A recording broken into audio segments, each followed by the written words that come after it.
آفاق افق ان کی جمع ہے، اور افق کہتے ہیں آسمان کے دور کے نچلے کنارے کو، جہاں زمین و آسمان آپس میں ملتے ہوئے نظر آتے ہیں۔ فرمایا ہم اپنی نشانیاں یعنی اسلام کی فتوحات انہیں دکھائیں گے مکہ کے ارد گرد باہر کے علاقوں میں بھی، وفی انفسہم اور خود ان کی اپنی جانوں میں مکہ فتح کر کے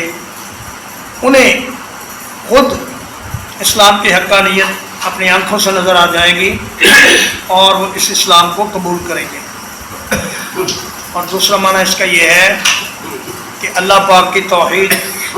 اور اس کی وحدانیت اور اس کی قدرت کی نشانیاں آفاق میں چاروں طرف پھیلی ہوئی ہیں۔ اللہ کی تمام پیدا کردہ چیزوں کو دیکھو، سورج کو دیکھو، چاند کو دیکھو، ستاروں کو دیکھو، سیاروں کو دیکھو، اور زمین کے اندر جو اشیاء ہیں ان کو دیکھو، اور پھر اپنی جانوں کو دیکھو کہ اللہ نے کیسی کیسی مشینیں تمہارے جسم کے اندر بنا دی ہیں۔